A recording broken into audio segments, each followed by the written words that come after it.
On this episode of the Unsettled Hunter podcast, I speak with Paul McCarney, who is a PhD student in the Faculty of Environmental Studies at York University. Paul's research focuses on how knowledge is co-produced through the management and study of marine wildlife and ecology in Nunavut. I go a little in depth with questions about methodology and knowledge translation, but thankfully Paul is also a committed hunter and we have some very interesting discussions about wildlife management, ecology, and social understandings of hunting and conservation. Please enjoy the episode. Would you like to introduce yourself and explain kind of the backgrounder to what you just explained, why you go to these various places on these timelines? I like to have things like you give the teaser and you back up. I'm reading this book right now by this guy named John McPhee, and I guess one thing he's known for is like very artfully jumping around in timelines in his book. And I'm reading his book and I'm like, man, this guy moves around a lot. And then I looked him up and realized like that's something he's known for. And it's very difficult to do. But he does it amazingly. He's so well. Anyways, so I was trying to channel John McPhee there.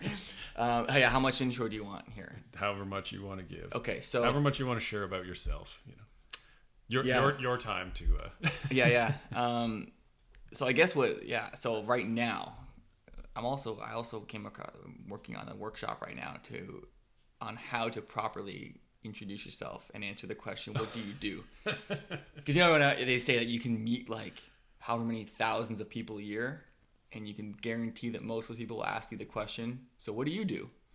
And you can guarantee that most people's answers to that are boring and uninteresting and do not stimulate conversation. So I'm trying to work on like, how do you answer that? But the most exciting part for me to introduce myself, like the way that I like to think about what I get to do, is that I get to work at the kind of interface or where like natural science, social science, and local communities all come together on ecological and human dimensions around wildlife, which is a perhaps boring way to say that I get to like really interact with both science and people around wildlife issues, and that's kind of where my like work is, but also where my like personal interests all are as well. So I don't really I'm lucky that I don't have to separate my work and personal interests and passions at all. But yeah, so I'm right now in the coming towards the home stretch of a PhD around, and I work in the Arctic and around with Inuit communities and with biologists and ecologists, and I'm a social scientist, so I bring that part of things to those projects, and we work on everything from population monitoring to biology and food web stuff to fisheries management, and so we look at Arctic marine wildlife. So I'm working on stuff related to seals and polar bears and fish and sharks, in a couple places in Nunavut. And so my background is in social science, but personally I spend a lot of time hunting and fishing and some stuff in the outdoors. So I got into my PhD and wanted to get into wildlife stuff, but did not really have a real strong academic science background. So I found a way to be. I kind of found a place where, and for a whole bunch of legal and ethical and academic and reasons, anything related to wildlife is both social and natural science now, and involves local communities and stuff. But that was where I kind of found my place. So as I said, well, I've got background in social science. I'm interested, and I have like an awareness of what's going on, with regards to people's interactions with wildlife, and managed to get involved in for my PhD work with a number of biologists and natural scientists on work in the Arctic. So so I get to work in what we were talking about before in Kugaruk, which is a Nunavut community. And there I'm working on a project on ring seals and polar bears and a number of different aspects of those species. And then in Pagnertung, which is on Baffin Island in Cumberland Sound, I'm working on a project that's really focused mainly on Greenland halibut, which everyone in Pagnertung will call turbot. Okay.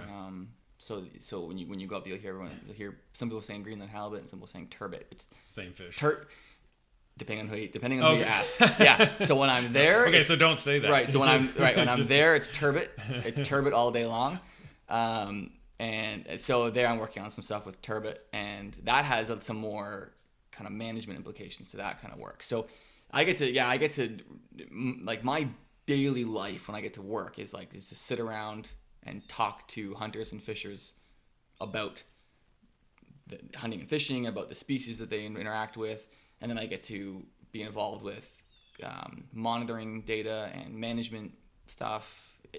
Peripherally, I get to be involved in that stuff, but then yeah. So but I'm from Ontario, so I grew up in Ontario, and got into fish my whole life, but got into hunting a bit later in life, and then got into work in the Arctic because that was where some of the opportunities were to bring together the fields that I was interested in and experience with.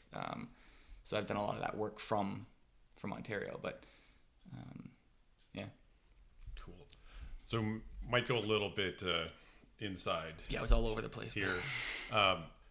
Partly because I've done this, tried my best at least over the last 3 years. Once I had a sense of where I wanted to go with my academic work, and I'm a political scientist, but have always wanted to work outside. Yeah. And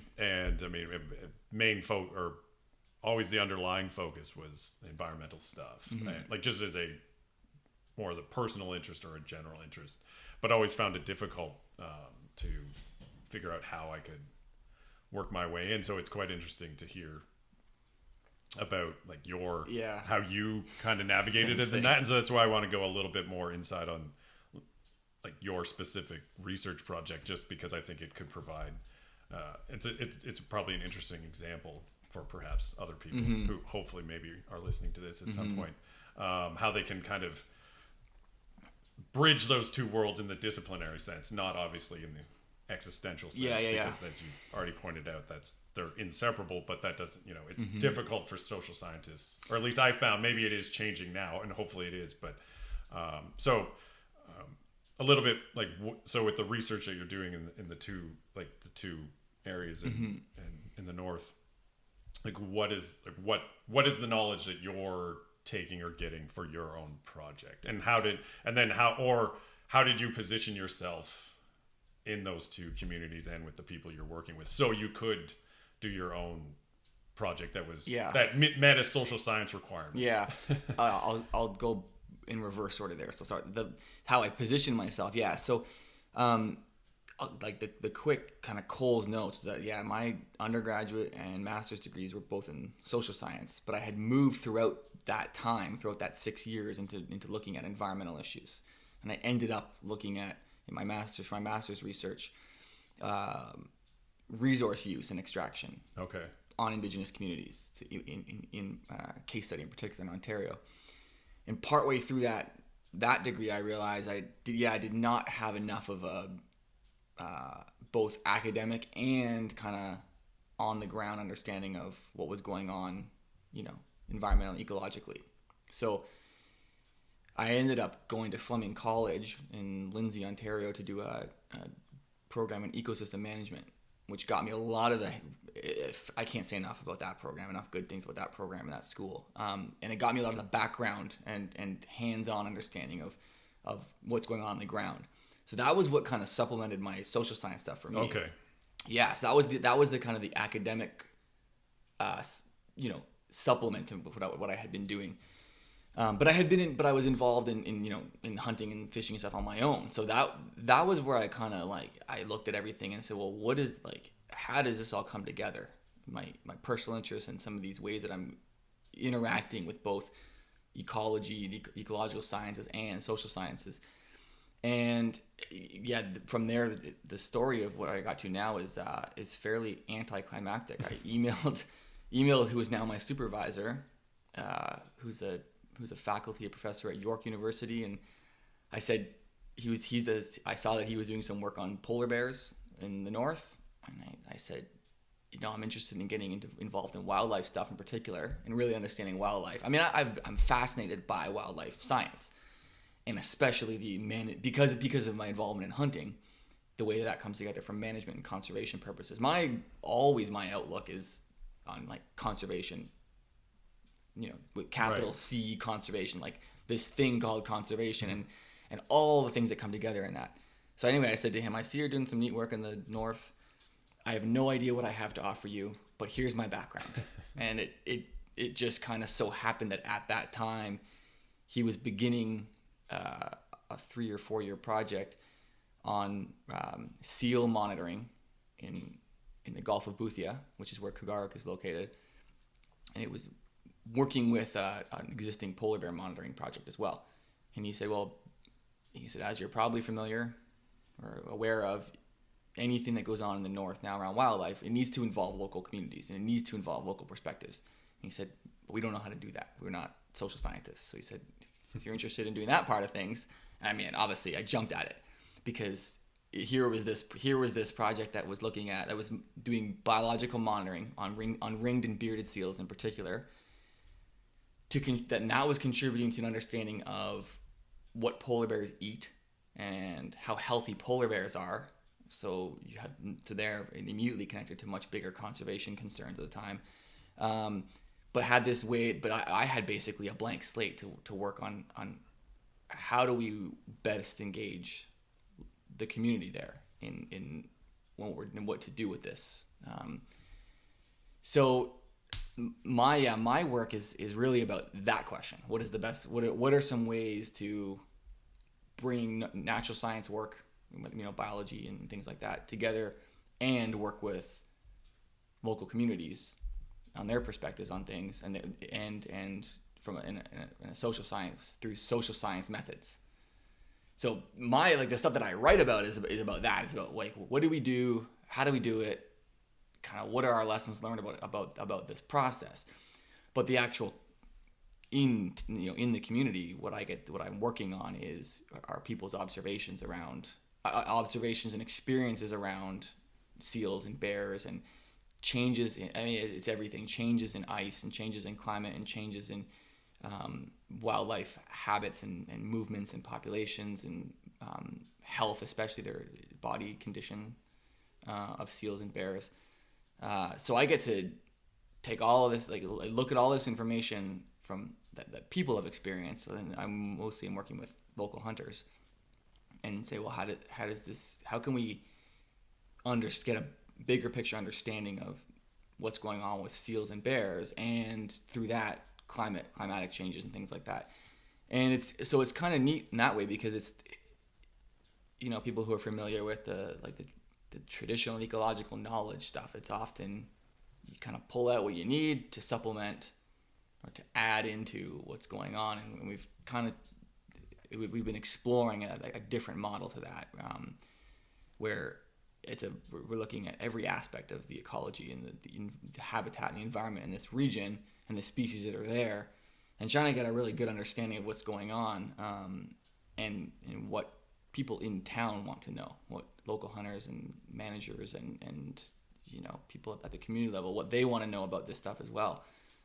So we can kind of answer multiple questions in that place. That's that one town, one community in particular, but how we can kind of identify what questions to ask, and then answer those questions from a whole bunch of different sources of knowledge and information. So that's kind of how that came about then, and what that information is looking at, and we've found. So I've been able to go up there a handful of times now, in the winter and work with hunters and really kind of get a sense of what they're wondering about, what they are aware of about research purposes and priorities, what their interests are in the work, and kind of get a really neat understanding of the whole ecosystem up there. So this I don't know if that answers the question. Yeah, but it's, yeah. We're academics. We just pose questions and search for answers. Yeah. So then coincidentally, to perhaps ask an unfair question, and it's slightly more pointed maybe at a methodological approach to what is from your research, what's your preferred goal or outcome of the research. And I mean, I don't necessarily mean in a like necessarily a measurable sense or where you can report to someone Yeah. and say, look what I've done. But because it's, I mean, to me, it sounds kind of like a little bit of like a mixed methodological approach, Yeah. based on, certainly informed by how research has changed or is supposed to be changing and being conducted in the North, particularly the natural sciences. Although I guess social scientists have probably a really poor history as well. Yeah. So that's kind of where I'm like angling at. Like I mean, it sounds like the research has like the knowledge that's being produced has multiple avenues of, totally. of import. But if you were to say in a defense, which I think you're hoping is coming up soon, and someone were to ask you, well, like what would you like to see if you had the biggest impact? Like where would it be? Would it be that like the kind of community relations side? Would it be so just having researchers understand, and like this is how you would, if you're going to be doing research in the North or broader indigenous communities, this is it. You have to take this very seriously before you even start. Or is it a policy kind of level change in terms of funding, where funding has to be like granting bodies have to write this into their like application process? Again, if you're working with an indigenous community or an Inuit group, like you have to do this prior to, or you have to guarantee. So that's why I say it's an unfair question, because it's totally and I think all of those things, like personally, at a personal level, my like what I find fascinating about the work I've been able to do is making the point that that anything related to wildlife, and particularly right now because of the major global pressures that we're seeing around, environmental change and wildlife change and stuff. You have, massive population declines and extinctions, but also huge conservation successes over the past century. And I think we're in this really neat, in some cases, tragic spot in history, but also this kind of fascinating spot where these things are coming together. So for me personally, I'm really interested in seeing this contribute to the conversation that is around, that says that makes the point that anything related to wildlife right now really has to look at and is stronger when it looks at both the ecology, the ecological aspects of wildlife, and the human dimensions of it. And that is kind of a term that's kind of come about, right? The human dimensions of wildlife. But I still don't, looking at the human dimensions of it or whatever, and so there's social needs of wildlife and the ecological needs of it in separate. And that's not to say that they are always looked at separately, but historically that's how it's been. I think for me personally, like where I bring my interest into this and what I would like to see this contribute to is the conversation around the major need to really think of those two things, that the ecological needs and the human dimensions of wildlife as integrated.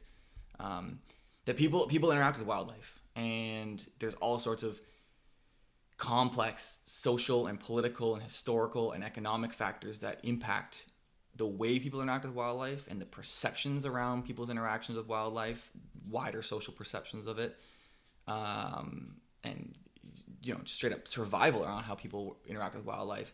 But then there's also these major pressing conservation needs around wildlife, and those have to go together. Those have to be looked at together.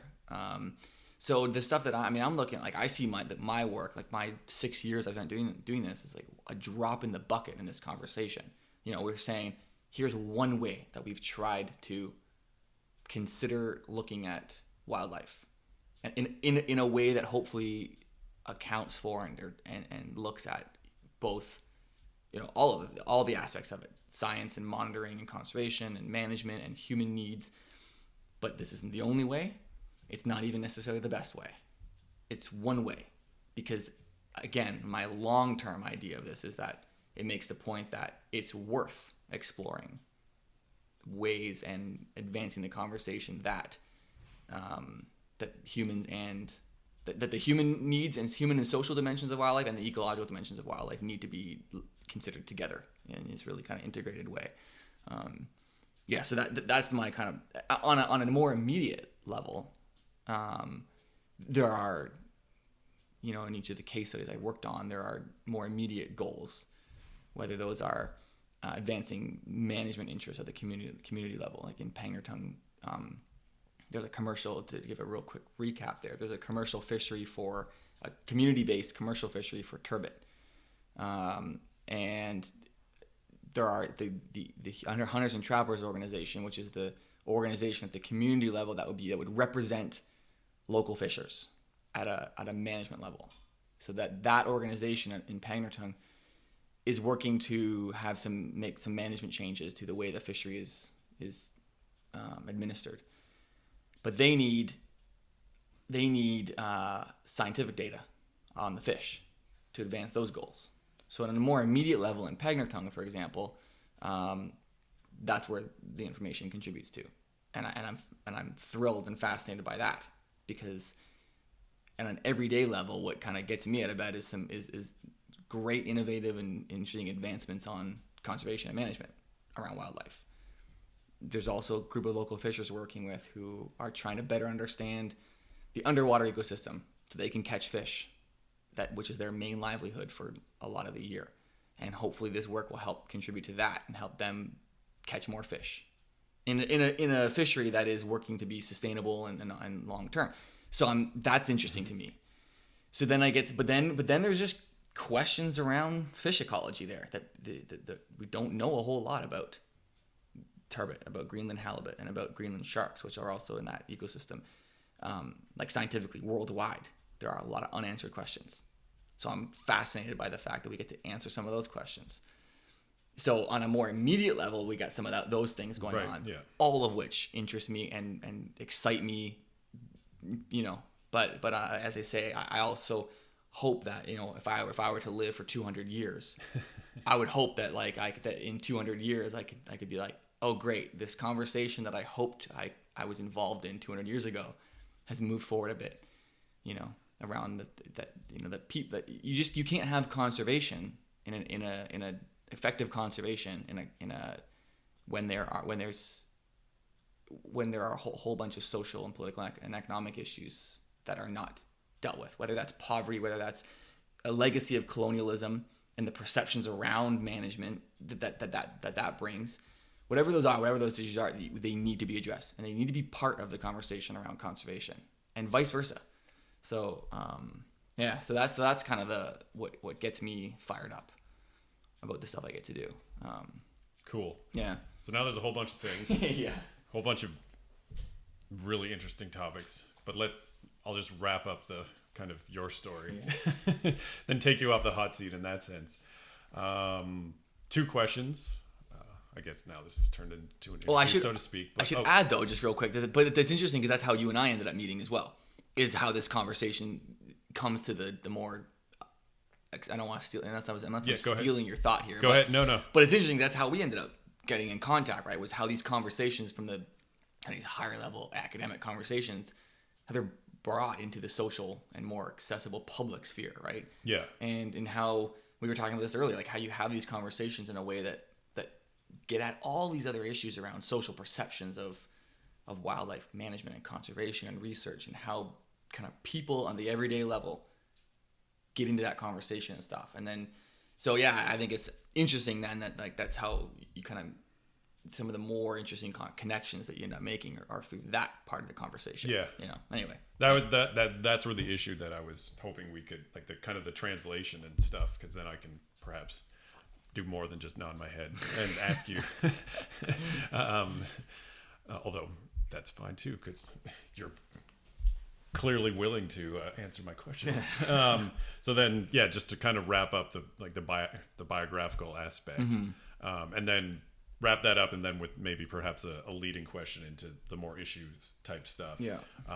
So you said 6 years. That's how long you've been working on this particular project, being your PhD, but also the research that will be the basis of the PhD. Yep. Then you said if you could live to 200 years, I mean, I don't think we're quite at that Not quite. life extension Yeah. technology. And you know, Eat your vegetables, kids. probably get over 100 with it in this generation. But the question then would be, because I think in our contact, you said you're hoping to defend. Not in 200 years. But soon. Yeah. So what is your what do you hope to do after that? Yeah. In term, and again, hope. And you just to lead it more, like, is it the academic aspect? Are you looking for an academic career, or is there something else? And then maybe this would shape that too in some ways. It's more of like a tidbit question, and like, what is the most? And I mean, it's totally unfair, especially because of six years of work. Like, if there was one thing you could think of that discovery is a horrible word, but it's just because so many connotations. We'll pull that out of the colonial. References there, now that I've talked that out loud, learned in your research, like one kind of thing that you're like, wow. Yeah. Now I used wow. You said you.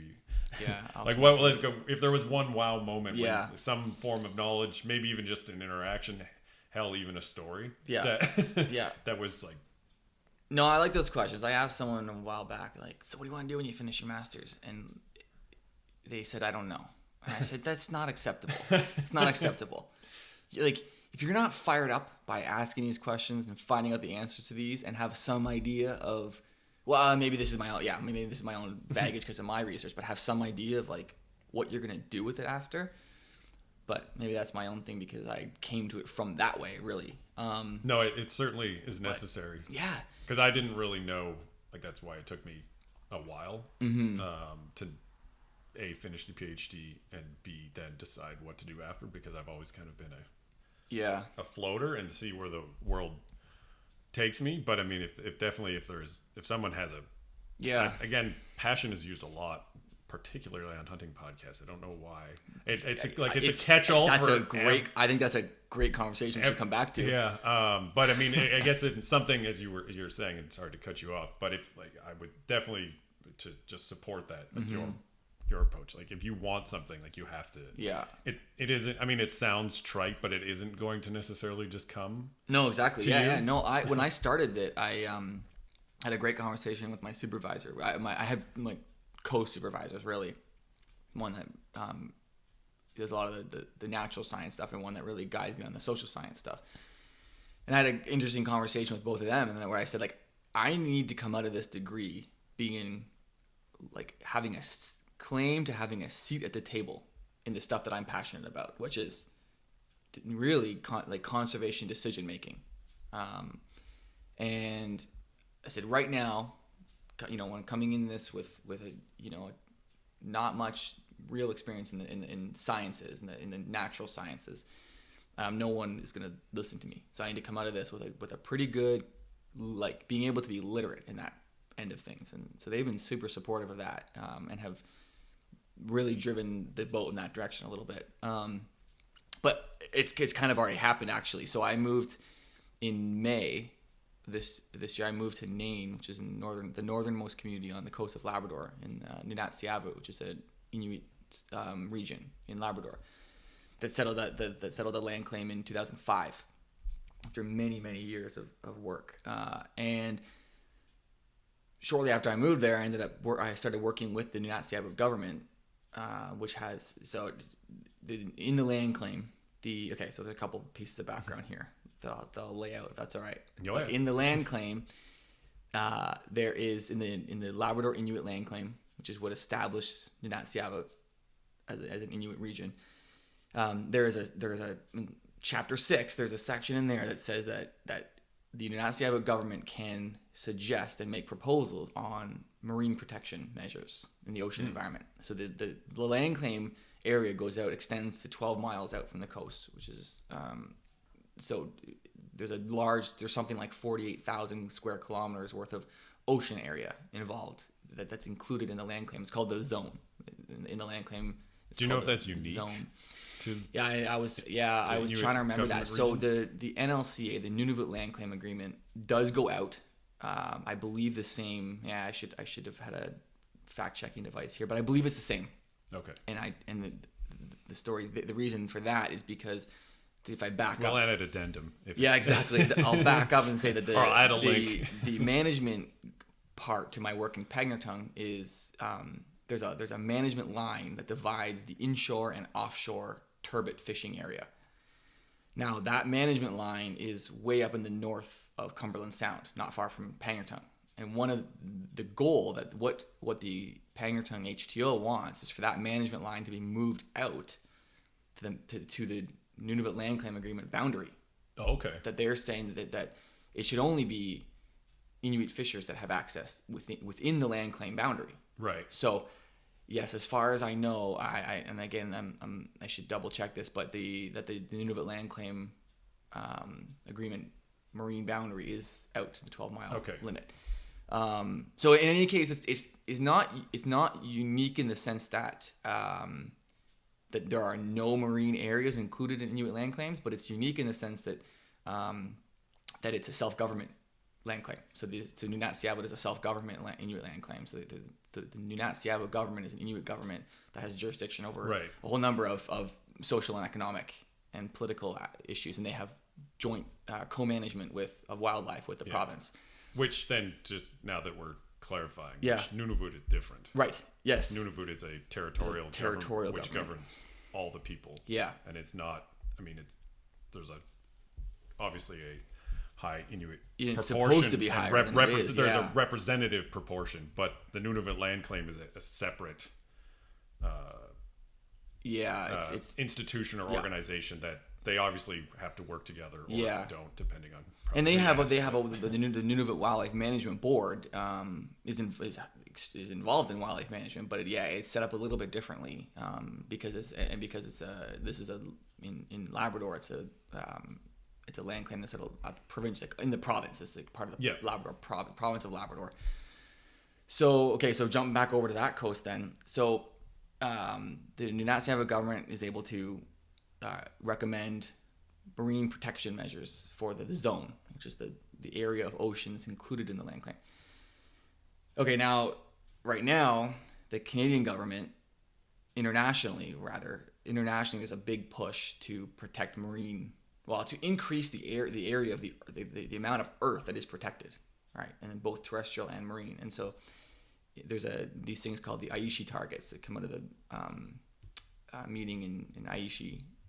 It's on the Convention on Biological Diversity, and countries, and I'm blanking on the date. I think this was 2011, but again, I should check this. And internationally, countries committed to protecting certain percentages of their terrestrial and marine territory by certain dates.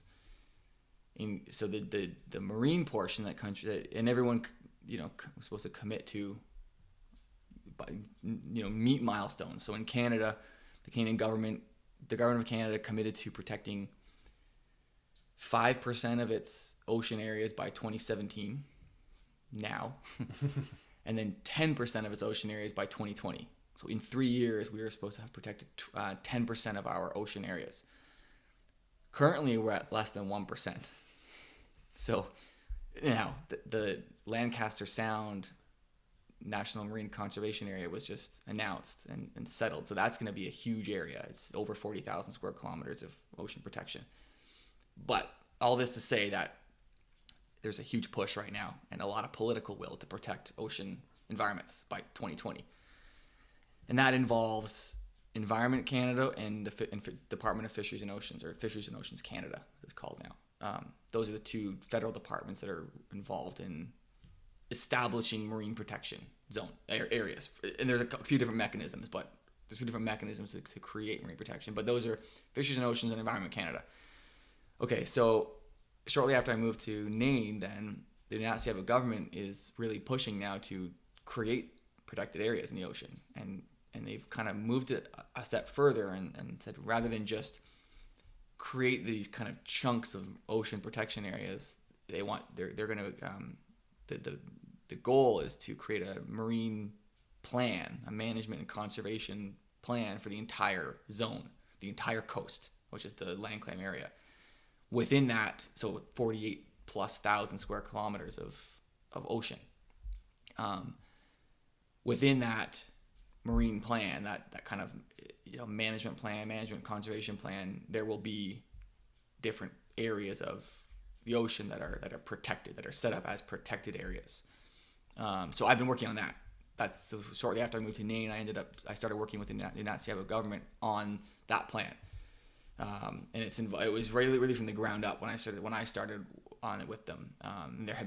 There had been a lot of work. I should give credit. There had been a lot of work done to get to the point where I started. But when I started, we were just getting to the point of, how do we do this? How do we talk to? Because it really needed to be from the community level. Getting what are community priorities around marine use, planning, protection, management, all of these things. How do we identify those priorities? How do we put them into a plan? How do we create a marine plan? And then also, how do we establish protected areas that will contribute to the Government of Canada's goals? So, that's what I hope to do with it. Exactly what I am doing, basically. Okay. So this is now taking what I've got to do over the last 6 years that has really looked at focus on species and community level stuff. And now I'm getting to do the same kind of thing at a huge landscape level, at a territorial level, involving 5 Inuit communities on the coast, which is that there are 5 in the Labrador Inuit land claim area, and this massive chunk of ocean that involves, 2 main federal government departments, and the province of Newfoundland and Labrador will be involved as well, and figuring out how do we work on conservation and all of the things that are involved in that, and really, but making sure that this plan represents Inuit interests in that area, and all of the things that come with that. So that whole story to say that I'm actually getting to do what I want to do with it right now, and really looking at we will be looking at specific, particular species, what needs to be done with particular species in the area, but also cultural sites that need protection and need to be addressed, and people's use and commercial fisheries and all sorts of stuff, and how those human priorities and dimensions of that conservation work come together in a very unique but compatible way with conservation priorities internationally, really, but particularly the federal priorities. So that was So your work on that is that's employment. Yeah. Work. Yeah. Not obviously connected to and moving from. Yeah. No. It's work, employment stuff. It was. It's tough to not jump into that full steam. I'll tell you, because it's so interesting and it's so exciting. And it's like. Do they have a timeline? Now. Yesterday. Yeah. By 2020. Right. Okay. For sure. Yeah. It's the idea is that the Government of Canada gets to add a whole bunch of area to their marine or ocean protection by 2020 to contribute to those. They're called marine conservation targets, or MCTs. You'll hear a lot of. So 2020 is the goal. And now there have been a couple people in the Nunavut government who started this process and worked very hard to get here, and there's a lot of support from, and I should also point out, there's a lot of support from both Environment Canada and Fisheries and Oceans Canada on this. On Nunavut government doing this and leading it. So I mean, this has all sorts of really amazing and really fascinating strides it's making and examples it's setting and things it's doing. It's really the first of its kind in the world in a lot of ways. So so that's kind of a neat kind of employment thing that's come along that's allowed me to take what I've done and extend it to a bigger scale, and something that it was exactly what I wanted to do. So yeah, I was lucky. I was really lucky. The timing worked out, actually. So the wow moment, that was definitely a wow moment for me. Getting to be like, okay, so I did come out of this with what I wanted to. And there are some people out there that are interested in conservation work. But I mean, right? You have all these wow moments all the time that, I was definitely getting to understand a lot more about the seal hunt. Okay. And northern wildlife use was an ongoing wow moment. And I mean, I'm sure you're familiar with over the last 6 years, a lot of stuff had to kind of come down the pipe with regards to seal hunting and worldwide, and how it's impacted Inuit in Canada especially. So I mean, I don't want that to be too much of a cliche, but that was definitely a wow moment, like a wow experience for me, was getting to really understand that a lot better, and not contribute to it. I didn't contribute to that conversation really in any way, but it certainly was put in context and in some really meaningful ways for me, both academically and personally. So some of those especially were interesting. But again, I think the biggest ones were. And when you ate seal, was that a wow moment? Well, it was for me, because I was, wow, this is really good. It was, it's amazing. I know. It's so good. It's fantastic, and it's like to the point where it's like I'm interested in eating everything. Yeah. I'm always interested in eating new stuff that runs around in the woods and the ocean. I hadn't eaten a whole lot of ocean stuff though before that. I mean, I eaten fish. Yeah. But even then, I mean, I hadn't caught a lot of saltwater fish ever in my life. I don't think I had ever caught a saltwater fish. No, definitely not. Everything that I've done is freshwater. So, what was I going with that? Oh yeah. So I've had some interesting conversations with people in the north about, and now in the south about like, just the culture around like trying new foods and being curious about trying new foods and where all that kind of stuff. And I mean, I'll try anything that has legs or fins or wings. Yeah. So getting to eat seal and whale and polar bear for the first time was. Oh, you've eaten polar bear. Yeah. So those were great experiences. But I mean, I'm interested in, I am as interested in trying. I was as interested in trying polar bear as I would be in trying crickets, which I have, or porcupine, which is now high on my list to try. Okay. Because a lot of people in Nunavut eat porcupine, and no one here eats it, and I always wondered why no one here eats it. So I was always curious, like, is there a reason? Does this stuff taste like stringy shoe leather? I know apparently it's fantastic. So then it makes me wonder, why don't people eat it here? But anyway, it's a totally side conversation. But yeah, eating seal, great. Very interesting. So those are some of the certainly some of the wow moments. Yeah. But I as I said, from the beginning, my personal interest and my academic interest and all this stuff are not distinct from me in my head. Like they're both exactly the same. So I getting to sit around and talk to hunters and fishers all day long about stuff. You get into conversations about all sorts of things related to those things, so I've had a lot of really interesting experiences talking to people on a more personal level about that stuff, about what people's perceptions around this stuff and experiences with hunting and fishing, and histories with it, and all that kind of stuff too, and then getting to see that it actually can come together into things that hopefully contribute to bigger goals has been great. So in terms of let's kind of like a strategy, especially around so moving more towards like an issue thing, perhaps, then we haven't said much that would get us in trouble, so maybe we can try to do that. Yeah. Hopefully not piss everyone off, but some people it's not that bad. Some people need to be a little bit stirred. When you mentioned the thing about the word passion used in hunting all the time, you could have a 2-hour conversation. Yeah. I read an article the other day that was about saying that work should be about purpose, not passion.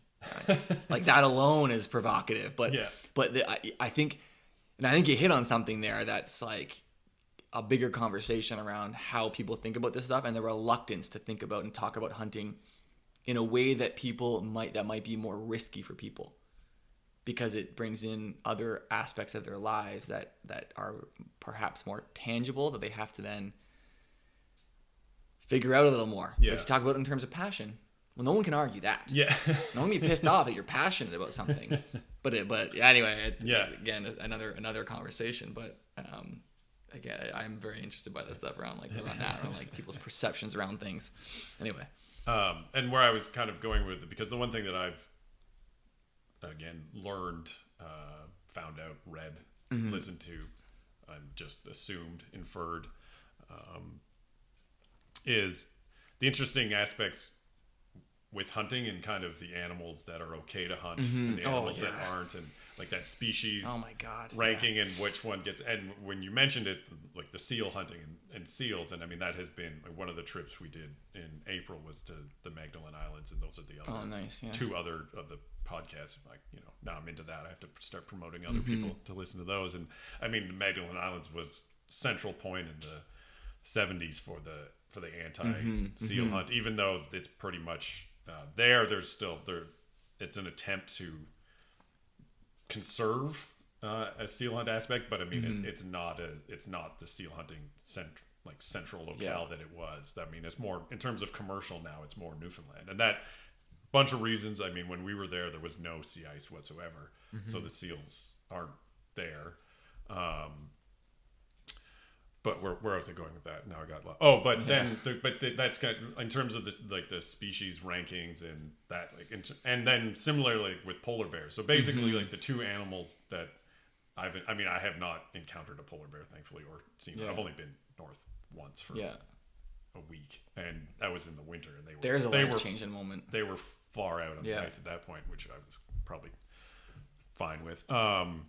But it's interesting because I the way that I think about it too is like these two animals are, I would think, would even elicit passions. There we go.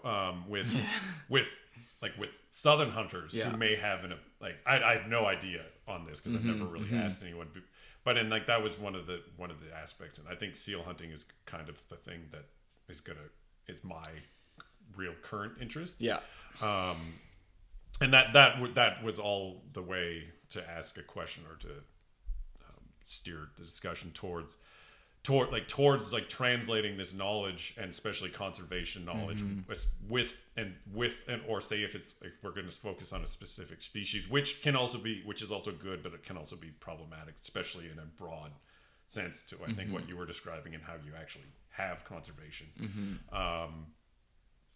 Like have you ever encountered that either personally or through your work or through your research, like this pushback, or people who are like, yeah, I'm fine with someone shooting a deer, but I would never eat a seal, or I think I think that's horrible. And so like in terms of like those translation questions, like how do you how would you negotiate that, or how have you negotiated that? Because like I mean that's an interesting tension that I've had as well, because I mean to be honest, like I'm not a hunter per se. I've only got my license last year and hoping to go out and probably utterly fail this year, but that's fine. I would rather go out and fail being outdoors for a couple days rather than sit indoors and not do anything. But so like the weird thing for me is that like I learned, or my first hunting experience was hunting seals in a galoot, which is not a typical experience. No.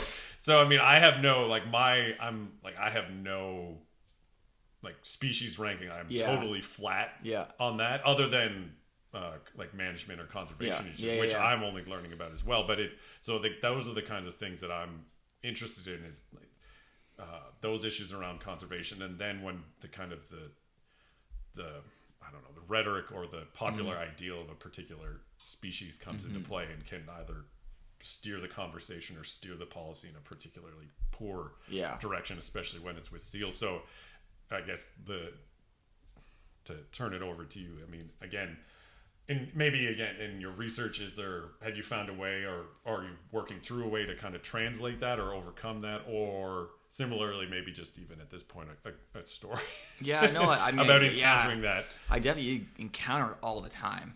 This idea that like that one's okay on a bigger level, no one thinks that hooking a fish in the face, pulling the hook out and throwing it back in the water is bad. Yeah. But like no one would ever do that with a mammal. Fish don't scream. So it's like, it happens on every scale. I'm going to piss everyone off here if I go on a rail against catch and release fishing, but it drives me. It's like we were talking about Stephen Ranella earlier, and there's a passage in one of his books where he says let's call this what it is. You are poking a hole in a fish's face, exhausting it to the point of near death, and then putting it back. And like there are estimates of catch and release mortality that are as high as 80%. The fish that are put back. Yeah. So Yeah, I think it happens all the time. I talk to a lot of people in the South who are weirded out by bear hunting. Yeah. And then I certainly polar bear and seal. And I think that the reasons that I've come across, so I'll also say I've encountered this from both directions, where people expect that you're, like in the North, I've had people expect that being from the South, that I'm going to have an aversion to seal hunting. And I've had people say, like, are you guys against the seal hunt? Are you doing seal research because you're against seal hunting? You know, it doesn't help that my name is Paul McCarney, and Paul McCartney is one of the biggest uneducated loudmouths when it comes to seal hunting. Wait, who's coming into town? Yeah, well, it's a good icebreaker when I get into town and they're like, wait, what'd you say your name was? And I'm like, yeah, not that guy. Not that guy. But yeah, so I've encountered it from both directions, where there's a perception that certain animals are not okay to kill and eat, and on the other side, a perception that you are going to automatically assume that certain animals aren't okay to kill and eat. And then some, like, I'm always interested. Like I said, I'm always interested in the reasons for people's perceptions around things, whether it's what it is, if it's a personal belief thing, if it's a misconception around the science, whatever. And I've encountered them all. A lot of people, like I say, a lot of people in Ontario are weirded out when you say you hunt bear. People in Maine, no one wants to hunt black bear there. There's black bears everywhere. No one wants to eat them. I think there's like 2 families that eat black bears. So people have told me, like, hey, they're all yours, and it's not that it's, in some cases I think it's almost like a taboo. But yeah, no, I mean, bears, certainly. You tell people in Ontario that there's an ongoing polar bear hunt, and they definitely are weirded out. And I think the difference there, I think that one is different than black bears. The few, like, if I were to think of the specific conversations I've had with people, the weird people get weirded out by black bears. The people that I've talked to about it, for a couple of reasons, sometimes they have this idea that black bears are just eating garbage all the time, and so they're no good. Yeah. Or, taste-wise. Right. Yeah. Yeah. Or that, I've heard people say, well, aren't all bears in trouble? Aren't all bears endangered everywhere? There are 105,000 black bears in Ontario. No, is the answer. There's a health concern people have had. There's a conservation concern. Then people are sometimes just a bit weirded out because they just think like bears are this kind of, majestic, spiritual forest king kind of thing. and so there's that kind of less concrete reason for it. But then when you bring up polar bears, it's a whole different thing. Then it's a conservation concern. Well, they're endangered, so how can people hunt them? And then it's a big, deep, complex conversation around how conservation works and how management works at a political or policy level. And I've heard it from seals too. And I mentioned things about the seal hunt. I say the seal hunt. Seal hunting across the north, and people say, well, I've heard people say, like, aren't seals endangered? And it's like, I don't know where people get it from. Like, I'm not sure where that comes from. I'm always interested to ask people, like, why do you think that? And no one really has ever been able to tell me why. They say, well, because there's protests about it. Yeah. There's seals everywhere. Right now, seals are not endangered at all. And that's been a really interesting part of the work. I had a really interesting conversation with my supervisor about this recently, about the work in Kugarik around seals, because currently, politically, seals are a very safe species. They're not endangered. They're not listed at all under endangered species legislation in Canada. The U.S. has gone down that road a bit more for political reasons than conservation reasons. So I won't even touch that one. But in Canada, they're not listed. There's no, internationally at the IUCN, they're not listed as endangered at all. So right now they're a very uncontentious species, and that has allowed us to really kind of understand, or try to understand, the social conversations around seals and seal hunting in a way that you kind of remove that one variable which is there's major conservation concerns about them. You can remove that one and go, well, here we have this species that's immensely important culturally and on a food level to people all across the north and the world. it has become important on this oddly symbolic level to people who have no interaction with seals in the South, the Paul McCartneys and the and then it's got this, but then they are a species that has had this been in the news and in the media, so they have this, they kind of occupy this social political space that is informed by various perceptions and misperceptions and management issues that people think they have an understanding of it. They think they know why they think one way. They think, well, I'm okay with Inuit seal hunting, but I'm not okay with commercial seal hunting in Newfoundland, for example. Yeah. Have you seen the film Angry Inuk yet? Oh yeah. Okay. So that film does a phenomenal job of explaining the connections between these. And I mean, and that's exactly like what I'm fascinated in, right? That the ecological part of things, the economic side of things, social and cultural part of things are not disconnected. And that film does a phenomenal job of explaining how that is a kind of incompatible position to take. I'm okay with one person hunting seals, but not with the seal hunt, the fur industry kind of thing. So I have had those conversations in the North as well. People say like, are you against the seal hunt? No, not at all. Not at all. I have seal mitts and I think it tastes delicious. But no one has, in my experience, in my at least interpretation of the conversation, I haven't got the sense that people doubt it when I say no. When I say no, I'm not against the seal hunt. I haven't got the sense that people are like, don't believe that answer. Right. But I have had the question asked. So yeah, I think that there are all sorts of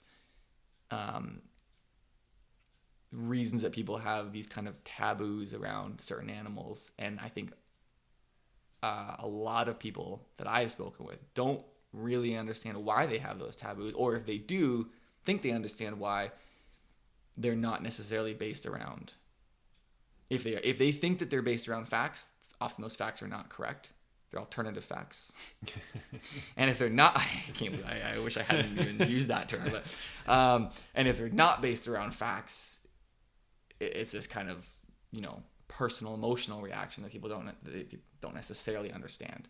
I had a conversation 2 days ago around beavers and cooking and eating beaver meat, and like very few people are aware that you can eat that species, but it's one of the best foods I've ever had. Beaver. Yeah. So, but it's like, again, it's just like these perceptions around it that are not quite understood. So yeah, I think there's all sorts of those kind of animal hierarchies around, some of which are rooted in spiritual things, some of which are rooted in emotional things, some of which are probably informed by historical issues that people don't even realize are informing their perceptions around it, and some of which are informed by completely wrong, ecological and economic issues. So, yeah, it's great conversations though. It brings up interesting conversations with people for sure. But yeah, I think it happens all the time. I mean, and like, how do you get people excited for like turbot? Like, say, or like not, and then that's not suggestive again, because here's where the problem too is, like, sometimes you use an example and then people take that as, well, turbot's endangered. I have no idea. I was just using that. It's not. Yeah. It's not a sexy species. No, exactly. Or not at all. Or it's not charismatic. No. And then the funny part too is and I mean, I even did it here as the two examples, like with polar bear and seal, like the one that, and it's like, well, but caribou. Oh yeah. Like, what about? Yeah. Like, people are worried about, and then again, it's horribly unacademic demographic or sample of what that means. But that's kind of where I was going at too. Like, have you pondered on that, or is that just like a struggle through your research around say translating something that isn't, say, either it's a species that is offset because there's these other ones that get more attraction or have a history of it because of just they're photogenic creatures, or similarly where you're having discussions and they get sidelined because we need to actually be talking about, again, like, say, caribou as opposed to seals, because seals are not by any metric endangered whatsoever, and caribou are. I mean, By depending the herds where the herds are Yeah. too. And then the changes there for them are even probably more. Now I'm running into biology, so I mean, I haven't really focused on that stuff that much because, probably strictly because the projects that I've been involved in, the species I've been working on, have already been set. Those have already been established projects that I've come into, and the stuff that we've been working on and the people we've been working on them with, those species do have significance for those people, whether it's an economic issue, whether it's people in Kugarak aren't concerned about seal numbers. They use the fur and they make things out of the fur and they sell the fur and they eat the seals all the time. And I've noticed some changes in seal health over time and patterns, but they aren't necessarily, there's no big concerns about them at a local level. But I've come into these projects and they've already been kind of set up. So the importance and the significance of the species has already been established. Right. And I mean, it doesn't take anything to convince me of it. So I haven't really had those issues where I've had to like kind of convince anyone of it, because the reason they exist is because people are convinced of it already, I guess.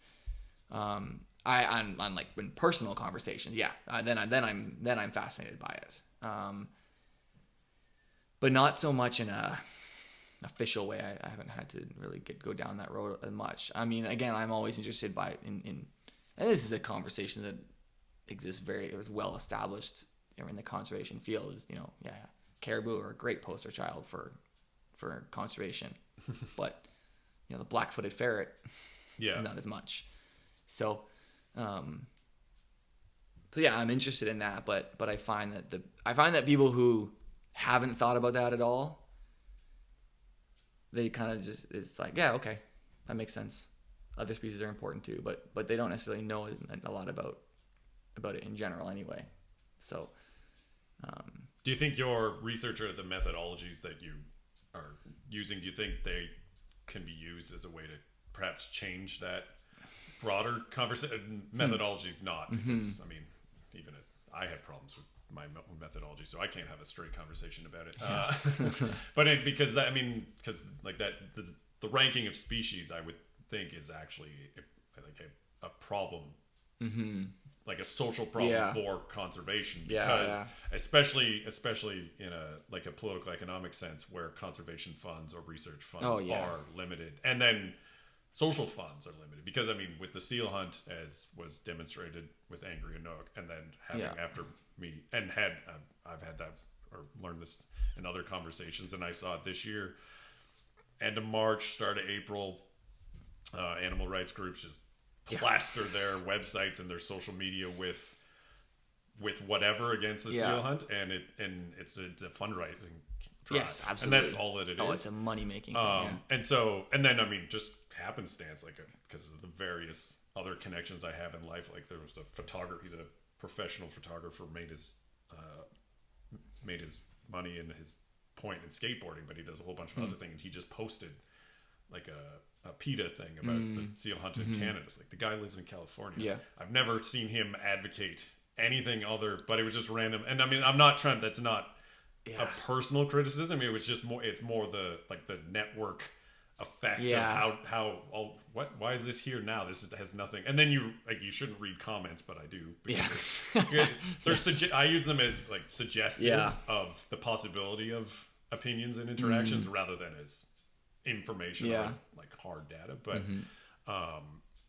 so I mean, I wonder, like, is there a way to, because with the holistic again is a word that it's an easy term to describe, like an approach that I think like one could probably categorize your work. Like, do you see a role for your work in that, like perhaps changing that social conversation, or is it more a different, and to be straight, like, is it more to the point, like, actually, no, you're wrong? I think, I guess, sorry, the conversation style, because I mean, I think that's another thing that comes up a lot with, especially in hunting podcasts, about convincing. And I mean, basically they're having a political discussion. They're strategizing about political communication in a sense. So is in your work, do you think the methodological approach that you take could have a way to change the conversation, or does the conversation kind of just have to be more blunt? Like, this is actually what it is because of the background stuff. Like when you're saying with Pang, like they needed the HGO needed the information, so then they could have an effect. And so like again, I'm jumping all over it, but I don't know. I never really thought about like the approach that I'm taking in that way. I mean, the approach that I use with mine really does. The literature around it does talk a lot about the way that academic and non-academic communities of people, participants, come together and work on these issues. But not as much. It doesn't really get into the like kind of social, like the social kind of psychology around conservation at all. I think it could be. I think it's a way. I think it could be applied to that though. I mean, that's not where I am right now. But I think that the methodology that I'm using, which really does examine the ways that academic and non-academic perspectives and participants work on this stuff or anything. It's not a conservation specific methodology, but I'm applying it to that. I think it could be used in that way probably in terms of setting priorities around conservation and things. But at the same time, I mean, this will be a provocative one. More participation is not better participation necessarily. It's not like this idea that, that we got to just ask people what they think. No, not always. Sometimes people are just incorrect. Yeah. Now they have, maybe it's important to know what people think, but I don't think that increasing participation in things, in whatever social or economic or political processes, is necessarily a way to better information and better knowledge, because sometimes people just don't have that information. And I think that, now having said that, the kind of approach that I've taken really does look at, okay, but there are roles for people to play, so it's about what are those roles and what is the contribution that those roles have to the long-term goal. And it's not just simply because this person is drawing breath, they are an expert in everything. That's a perhaps really condescending way to phrase that, but you know what I mean, that like getting people involved is valuable, but getting people involved in ways that is useful is valuable, is more valuable than just simply saying, well, look how many people we've got involved in this. Okay, where was I going with all that? Kind of back to what you were saying, that like that. So yeah, I think but then social psychology research shows that sometimes telling people they're wrong actually reinforces their incorrect opinions. I mean, there has been research done on that when someone perceives a fact that they holds what they think is a fact that they perceive has come to them from a member of their own, social community, whether that's a politically minded person or whether that's a hunter to hunter or whatever it is. If somebody else that person perceives as outside their group goes and says, well, actually, no, the sky is not green, that person tends to then further believe the wrong thing because they are more likely to cling to their kind of in-group mentality than they are to be corrected by facts. So, I mean, it's all that to say that, like, I'm fascinated by the way that we can have these conversations and move some of these things forward. But just like straight up corrections on things is often, you guys gotta be, the atmosphere has to be pretty right to get people to go, oh, okay, I changed my mind on that. I genuinely changed my mind on that. And even then, changed minds is very different than changed behaviors, right? Yeah. Changed habits. So that's a tough one as well. I said something to someone the other day, like that we have all these processes around conservation that get people involved because we live in a democracy, and because one of the key foundations of our conservation system in North America is that it is a democratic process. We have all these things where people have the right to give input, public input on conservation and wildlife management decisions. And some of those people have no business giving an opinion on this stuff. Like, I'm interested to know what their lived realities are, and their perspectives, but not their input into the decision-making process. Right. Because they just don't know. And like, that's not wrong. We should be able to say, we should be able to acknowledge that. And, you know, and just, and you know, anyway, I'm going off in all sorts of directions here, but yeah. And I mean, like the animal, the kind of favorite animal syndrome. I mean, this has come down in Ontario over the last couple of years around moose management, you know, and bear hunting. It's all about it. It's all come to that. The perceptions around people's favorite animals and what they do and what hunters are doing and not doing, and the impacts of things like hunting and other policies on the species have influenced people's opinions on policies and on management decisions that are just not true. You know, they're based on things that aren't accurate. And yeah, I think there are some better ways we can get people involved in these conversations. But like you say, it's this kind of always trying to convince people of things that's not working. It just doesn't. The evidence does not show that's working. Yeah. So, you know, the evidence is not there to support the current process. So yeah. I don't know. I don't know where all that's going, but it's stuff that I've been very fascinated with throughout, you know, my time in this field, and like, you know, and how to have these conversations with people for sure. Yeah. So